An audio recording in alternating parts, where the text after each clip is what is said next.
Welcome back to Le Podcast de Philippe. And today we're going to do a deep dive into something, well, kind of strange. Oh, yeah. Yeah, it's about Google's Gemini AI, Okay. that new tool. And it seems like it just can't or won't answer questions about politics or elections.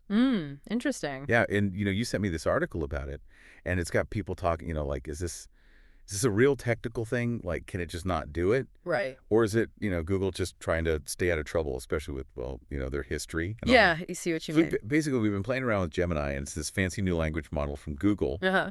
And every time we ask it anything political, it just kicks us back to Google search. Wow. It's weird, right? Because other AI tools out there, even though they're still kind of new, they can at least give us, like, some basic info, like announcements and stuff. Yeah, that's true. So what's the deal here? What do you Okay. think is going on? Well, one thing that really jumps out at me is, well, Gemini's response itself, it kind of admits, that it has limits. Oh, really? Yeah, and that it could mess up. And that's not something you see AI doing very often, right? Like admitting it could be wrong. It's self-aware. Exactly. It knows its limitations. And that just shows how hard it is to train AI on topics like politics. Yeah. It's not just about feeding it tons of data. It's about making sure that data is balanced, so you don't end up with a biased AI. That makes total sense. And that is incredibly difficult to do. Yeah, for sure. But then it's like, okay, so other AI companies are doing it, right? They're at least Mhm. trying, even if their answers aren't, perfect. Yeah. So does that mean they're okay with being a little less accurate, or maybe even risking getting called out for bias? It could be. Yeah. I mean, if this really is a technical roadblock for Gemini, Right. then it just highlights how incredibly complex this all is. Developing AI that can actually understand political language and do proper fact checking. I mean, think about it. How do you teach a machine sarcasm or all those rhetorical tricks Wow. or how people can twist information? It's like mind blowing. It really is. It makes you think, right? If other AI can at least give it a shot, does that make the whole technical limitation thing less believable for Gemini?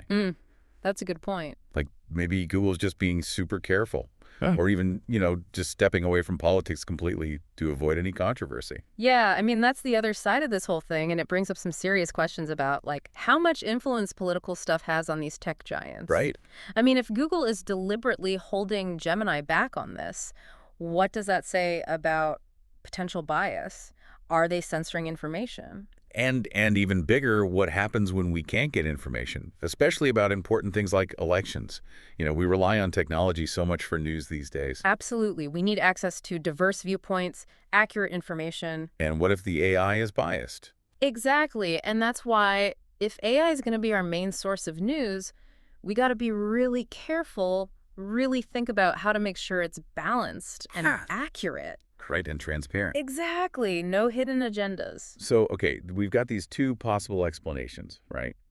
One is that Gemini just can't handle politics. The tech isn't there yet. Right. The other is that Google's choosing to stay silent, maybe to protect themselves. Yeah.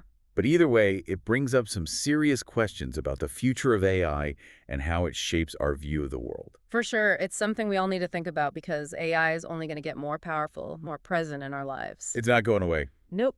So if you found this deep dive interesting, and let's be honest, it's pretty wild, be sure to subscribe to Le Podcast de Philippe on YouTube. Definitely. Help us hit that 1,000 subscriber mark today. We're almost there. Yeah, we're close. And hey, we want to know what you think about this whole Notebook LM experiment. So leave us a comment. Let us know your thoughts. It's a fascinating topic. It is. Until next time. See you then.